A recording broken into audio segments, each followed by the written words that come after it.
मुस्लिम लोग हैं और मराठी वाले हम सब लोग हैं, तो थोड़ा सा हम सब लोगों की भावनाओं को समझते हुए हिंदी बात करेंगे, चलेगा? पक्का? Thank you so much. और बहुत अच्छा लग रहा है कि आज पहली बार मैं स्वारगेट के जीटीएस में आया हूँ। इससे पहले मैं चिंचोड़ से गया और आज ही मैं नागपुर से आया, और जैसे ही मुझे पता चला कि यार जीटीएस है, मैं बोला जाना चाहिए, क्योंकि जीटीएस ही हमारे बिजनेस का सबसे इम्पोर्टेंट चीज़ है। सर ना तो छोटा सा परिचय। तो सबसे पहले तो आज हमारे सारे सीटीसी जो हमारे सर हैं, और हमारे सारे एनटीसी, सारे आरटीसी, सारे एसटीसी, सारे जेटीसी, सारे डीटीसी, सारे एटीसी, सारे डीसी और सारे डिस्ट्रीब्यूटर के लिए जोरदार तालियां होना चाहिए। लाडले इंटरनेशनल टीम कोऑर्डिनेटर ऐसे हमारे नरेंद्र पंडित सर के लिए भी जोरदार तालियां होना चाहिए। छोटा सा परिचय, नाम संगीतकार फुगरागड़े, रहने वाला नागपुर के पास एक छोटा सा भंडारा डिस्ट्रिक्ट है, वहां से मैं बिलोंग करता हूँ और इस बिजनेस को मैं पिछले 8 साल से कर रहा हूँ। अभी बहुत सारे लोग तो पहली बार ही मुझे सुन रहे हैं, तो बहुत ज़्यादा वक्त नहीं लेने वाला हूँ, सिर्फ आखिरी के 10 से 12 मिनट लेने वाले, लेने के लिए तैयार है? पक्का? Thank you so much. तो वहाँ से मैं बिलोंग करता हूँ फ्रेंड्स। इस बिजनेस को पिछले 8 साल से मैं कर रहा हूँ और एक छोटा सा जर्नी मेरा इस बिजनेस में आने से पहले, मैं एक ऐसे गांव में रहने वाला था जिस गांव की पॉपुलेशन सिर्फ 1100 लोगों की है, और जिस गांव में आज भी गवर्नमेंट का बस नहीं जाता, बस छोड़ दो यार, ऑटो तक की नहीं जाता, ऐसे गांव से मैं रहने वाला हूँ। और मेरे माता पिता दूसरों के खेत में छोटा मोटा खेती किसानी का काम करते थे, और हमारे घर में कोई खेती नहीं, कुछ नहीं। ऐसे घर में मैं पला बड़ा, मेरे 2 छोटे भाई हैं, घर से बड़ा मैं। पढ़ाई किया 10वीं तक के, उसके बाद सोचा कि यार जीवन में कुछ तो बड़ा करना चाहिए, तो जैसे तैसे 10वीं में जो हुआ मेरा कॉपी करके पास आउट हुआ हूँ, ईमानदारी से बोल रहा हूँ। और फिर 11वीं 12वीं में बोला यार, क्योंकि वहां तक के 10वीं तक की अच्छी कॉपी चलती थी, फिर सोचा कि यार 12वीं में अपना जुगाड़ कहाँ लगे। वो इसलिए क्योंकि हमारे देश में ना इनकम क्या है वो नहीं पूछा जाता, लेकिन सबसे पहले एक चीज बहुत अच्छे से पूछी जाती है, आपका एजुकेशन क्या है। सर ना तो माँ बाप ने बोले थे बेटा अगर तू यहाँ तक के पढ़ाई कर लेगा तो तेरे को अच्छी लड़की मिलेगी, बाद में क्या होगा नहीं पता। तो मैंने ऐसे कॉलेज में एडमिशन किया जहाँ पे कॉपी चल सके। तो वहां से मैंने चेंज किया और वहां पे मैंने एडमिशन किया, और वहां पे 66% मैंने लिया पूरा कॉपी करके। और नहीं पता था कि यार ऐसा कभी जीवन में आएगा कि वो पूरा कॉपी पेस्ट वाला ही रहेगा। और फिर फर्स्ट ईयर में एडमिशन किया भंडारा में, क्योंकि गांव खेड़े में कॉपी चलती थी पहले, आज भी चलती है हमारे इधर। तो जैसे मैंने एडमिशन किया तो फर्स्ट ईयर का एक सब्जेक्ट भी नहीं निकल पाया, तो फिर सोचा कि यार कुछ नहीं होगा इससे। तो फिर जो भी मुझे छोटे मोटे काम मिलते तो मैं काम करते जाता था। फिर सोचा कि यार क्यों ना मैं बड़े शहर में जाऊँ, जैसे बहुत सारे लोग आज आजू बाजू के भी होंगे, तो पुणे में बहुत सारे लोग नौकरी करने के लिए आते, हमारे इधर से भी बहुत सारे लोग हैं। तो मैं भी नागपुर में गया, और गाड़ियों का मुझे बचपन से शौक था, तो मैं ड्राइवर की नौकरी करता था मिहान में, 6000 की नौकरी करता था, बहुत अच्छी सैलरी थी और बहुत मजे से जिंदगी अपनी कट रही थी। और तब बैचलर था मैं, और ऐसे ही फिर जिंदगी चल रही थी 2.5-3 साल मैंने नौकरी किया। एक दिन मेरे मम्मी का फोन आया मुझे कि बोले यार तू इतने साल से जॉब कर रहा है लेकिन हमारे लिए कुछ नहीं कर पा रहा है, क्योंकि आप लोग सोच सकते हैं 6000 की नौकरी में क्या इंसान खाएगा और क्या बचाएगा। और नो तो ऐसा ही सिलसिला चल रहा था, और वो बात मेरे दिल को लग गई। मुझे भी लगा यार कि बात तो बिल्कुल सही है, और धीरे धीरे मेरी एज 24 साल की हो चुकी थी। और एक दिन मैंने सोचा कि यार कुछ तो जीवन में करना चाहिए, तो जीवन में कुछ करना है। अगर मैं कोई नौकरी के लिए भी ट्राई करता हूँ तो उसके लिए भी हमारे पास अच्छा एजुकेशन होना चाहिए, सही बात है। अगर हम कोई बिजनेस भी करने का सोचते हैं तो बिजनेस करने के लिए हमारे पास क्या होना चाहिए, पहला पैसा होना चाहिए, और दोनों भी चीजें मेरे पास नहीं थी। बोला यार लाइफ में करे तो क्या करे। लेकिन दोस्तों ऐसा एक दिन मेरे लाइफ में आया, मंगलवार का वो दिन था, रात के 2 बजे का वो समय था, और जिन्होंने मुझे गोल्डन अपॉर्चुनिटी दी, ऐसे मेरे great mentor mister Tushar Tembekar sir और आशीष वासनिक सर के लिए जोरदार तालियां होना। उन्होंने अपॉर्चुनिटी दी बॉस। रात के 2 बजे 10 बाय 10 के रूम में मैंने इस इच्छा नहीं थी, मूड नहीं था। आप लोग बहुत लकी है, इतने शानदार एसी हॉल में बैठ के आप इस अपॉर्चुनिटी को देख रहे हो। रात के 2 बजे इंसान का माइंड क्या रहेगा? बढ़िया आराम से खाना वाना खा के अच्छे अच्छे सपने देखते हुए सोया था, और आगे बोले यार एक प्लान के बारे में डिस्कस करना है। बोला सर कल कर लेंगे। बोले नहीं, कल सुबह अर्ली मॉर्निंग निकलना है। मैं रूम करके रहता था। जैसे जैसे मूड नहीं था, आज मुझे पता है यहाँ पे 99% आज भी जबरदस्ती से आए। नो अरे हाया ना। और मैं आपको बताऊं पूरे नेटवर्क मार्केटिंग इंडस्ट्री में ना 99% लोग जबरदस्ती से लाए जाते हैं। और नेटवर्क मार्केटिंग बिजनेस की खासियत क्या है सुनना चाहोगे? ये दुनिया का पहला ऐसा बिजनेस है जहां पे जबरदस्ती से लाके करोड़पति बनाया जाता है। तो जबरदस्ती मुझे भी प्लान दिखाया गया, जैसे आज यहाँ पे आप लोगों को प्लान दिखाया गया। प्रोडक्ट दिमाग के ऊपर से जा रहे थे। मेरा प्रोफेशन था ड्राइवर, और ड्राइवर आप समझ सकते हो, यहाँ पे कोई ड्राइवर होंगे तो हाथ खड़े कर सकते हैं। चलो नहीं, ये कोई बात नहीं है। तो अपने को पता था यार वो कब किधर जाना है, ये अपना प्रोफेशन था। और जब ये बात कर रहे थे मेडिसिन वाले, नहीं ये जीवन में पहली बार नाम सुना था मैंने। एलिमेंट वेलनेस, मतलब मेरा सॉफ्टवेयर जो था ना वो हैंग हो गया था।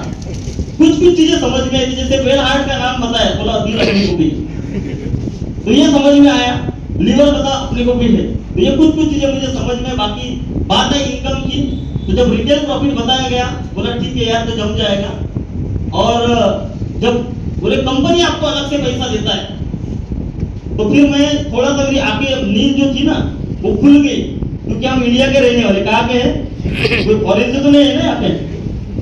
तो होता ये है, मान के चलिए आप स्वारगेट से अगर कहीं जा रहे हो, रोड से निकले और 500 की नोट रोड पे गिरी दिखती और आपकी गाड़ी 80 की स्पीड से, क्या होगा? अरे क्या होगा? ब्रेक लगेंगे कि नहीं लगेंगे? मान लो गलती से ब्रेक नहीं भी लगे ना तो भी यूटर्न मार के आ जाओगे, क्योंकि 500 का सवाल है। तो मेरे भी थोड़ा सा आगे खुल के बोला यार बात पैसे की है, तो बहुत कॉन्सेंट्रेशन के साथ सुन रहा था। 600 से सिलसिला स्टार्ट हुआ, 1200 हो गया, 2400 हो गया, और लगभग 3 बजे का वो समय था। और एकदम से सर ने बोले 1 हफ्ते का 2,10,000 आएगा। कितना? अब मुझे बताओ, रात के 3 बजे का समय था। बोले 5 से 10,000 का सामान खरीदने से 1 हफ्ते का, बोला ठीक है यार महीने का बोलते तो थोड़ा एक्सेप्ट भी कर लेता था। बोले 1 हफ्ते का 2,10,000 आएगा। अंदर से मैं सच बताऊं, एक तो गुस्सा भी आ रहा था, जैसा आप लोगों को कुछ लोगों को आया भी होगा, और हंसी आ रही थी। वो इसलिए बोला यार इनको सुबह से कोई मिला नहीं होगा, आखिरी का बचा कुछ आइटम नहीं को मिला, इसलिए लंबी चौड़ी फेंक रहे। बोला देखो, तो बताना चालू किए। और मैं सच बताऊं, 1 रुपए का मुझे विश्वास नहीं था, क्योंकि मैंने देखा मेरे पूरे परिवार में 2 लाख कमाने वाला महीने में कोई नहीं था। और मुझे एक चीज पता थी कि पूरा महीना भर जॉब करके मैं 6,000 कमाता था। अभी 6,000 कमाने वाले को अगर लाखों की बातें बताएंगे तो एक्सेप्ट होगा क्या? बोला 10-15 हजार बता दे तो बहुत कुछ है। और ऐसा ही छोटा सा मैं मीटिंग अटेंड करने के लिए गया, और बहुत सारे लोगों को जब मैंने सुना, जैसे हमारे सारे लीडर्स ने आप लोगों को यहाँ पे बताया, तो मैं सबसे पीछे बैठा था और मनी मन हंस रहा था। और ऐसे एक व्यक्ति आकर बोले मैं हफ्ते का 2,10,000 कमाता। कितना? अरे जोर से तो बोलो यार, आपका भी माइंड हैंग तो नहीं होगा ना। तो हफ्ते का 2,10,000। और मैं सच बताऊं, ईमानदारी से मां कसम, मुझे एक ही लगा था, बोला ये सब लोगों को ना टाई कोट पहना के किराए से लाया होगा। और बोला आज तो इनकी पोल खोल के रख दूंगा। और जैसे ही प्रोग्राम फिनिश हुआ और जो गेस्ट आए थे हमारे बॉम्बे से, उन्होंने बोले, और उनको मैंने पूछा, बोला सर क्या सच में 2,10,000 आते? तो उन्होंने अपना बैंक स्टेटमेंट दिखाया बॉस, और तब मुझे भरोसा हुआ कि मैं एक बात पे बहुत भरोसा कर सकता हूँ, आप और हम झूठ बोल सकते, लेकिन बैंक कभी झूठ बोलता है क्या? बोला बैंक सही बोल रहा है यार। बहुत मोटिवेट होकर मैं गाँव गया और मेरे मम्मी को बोला कि मम्मी अभी तू कल से बोला काम वाम पे जाना छोड़ दे, अपने घर में लाखों रुपए आने वाला। बोला ये क्या छोटा सा झोपड़ी? बोला इधर बड़ी बिल्डिंग रहने वाली है। बोला ये क्या 2 व्हीलर नहीं चलाते? बोला कार रहेंगी अपने पास, क्योंकि मोटिवेशन था ना, सब लाखों रुपए के बालों को सुन के आया था मैं। आप लोगों के साथ भी ऐसा हुआ होगा। तो मेरी मम्मी नीचे से लेकर मुझे ऊपर तक के देखने लगी। वो इसलिए बोले 4 दिन पहले 500 रुपए मांगे थे, जेब में नहीं है, और आज ऐसा क्या हुआ लाखों की बातें बोल रहा है। बोला छोड़ो यार।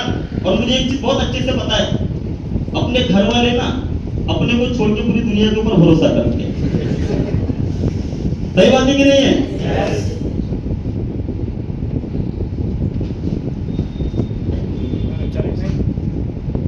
चलेगा ना? तो अपने घर वाले अपने को छोड़ के पूरी दुनिया के ऊपर भरोसा करते। बोला चलो कोई बात नहीं यार, दोस्त के पास गया, वो दोस्त से 100% एक्साइटमेंट था ना, मोटिवेट था अंदर से। दोस्त के पास गया, बोला भाई ऐसा ऐसा प्लान है यार, तेरी भी लाइफ बनेगी मेरी भी बनेगी। उसने बहुत कॉन्सेंट्रेशन के साथ सुना और आखिरी में एक ही बात बोलता है, भाई देख मेरे काका ने भी ऐसा काम किया था लेकिन उसका कुछ नहीं हुआ। तो पहले जो 100% जो एक्साइटमेंट था घर में 30% निकल गया, फिर बचा कुछ 70% था, दोस्त ने 40-30% निकाल दिया। फिर बोला और एक अपने पास ऑप्शन बचा, बोला वो अपने रिश्तेदार, ये कब काम में आएंगे। तो रिश्तेदार के पास गया, मेरे एक दूर के जीजा जी थे और थोड़ा सा उनका इधर से प्लॉट खाली था, समझ गया ना। और मैंने एक व्यक्ति का स्टेटमेंट सुना था, बोले 21 दिन में बाहर आए, कितने 21 दिन में। और मैंने उनको बताया और नहीं सुने, सच बता रहा हूं मैं, बोले तेरे जैसा बेवकूफ आदमी मैंने जीवन में नहीं देखा। बोला ऐसा काम करने वाले की इज्जत नहीं रही। और बात दिल पे लगे, उस दिन मैंने डिसीजन लिया था, बोला ये काम मैं नहीं करूंगा। लेकिन वापस अपलाइन ने मोटिवेट किया और उसने अपलाइन ने मुझे बताया, दोस्तों बोले अगर इस बिजनेस में तुमको कामयाब होना है तो सीखना पड़ेगा। और एक छोटे से 2 व्हीलर से मैंने इस बिजनेस की शुरुआत की थी फ्रेंड। 6 महीने मेरी जिंदगी का पहला कर लिया वरना, दूसरा कर लिया मैंने ब्रेजा, गांव में अच्छा घर बनाया, फ्लैट लिया, छोटा मोटा प्रॉपर्टी लिया। और आज मैंने कभी जिंदगी में सपना नहीं, क्योंकि मैं खुद 6000 की दूसरों की गाड़ी चलाने वाला व्यक्ति था। एजुकेशन 12वीं पास, ऐसे गांव में रहने वाला। लेकिन दोस्तों माई लाइफस्टाइल की ताकत, ऐसे वक्त में लॉकडाउन का समय था, 31 जुलाई 2021 को सेकंड लॉकडाउन हमारा चल रहा था। प्राउड होता है बताते हुए, इसी बिजनेस से 60 लाख रुपए का BMW मैंने लिया।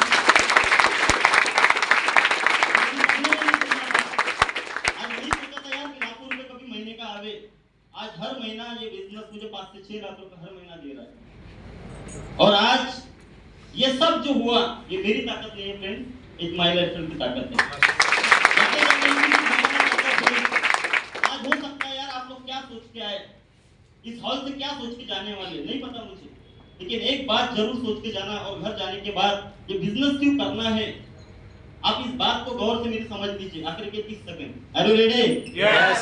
दोस्तों अब ये बिजनेस क्यों करना है, जब आप घर जाओगे ना इस हॉल छोड़ के, आप अपने परिवार की तरफ देखना। हो सकता है आपका वाइफ है, आपके बच्चे हैं, आपके माँ बाप है, आपके हस्बैंड हैं, और देखना यार उनकी कितने सपने और उनकी कितनी उम्मीदें हैं हमारे से।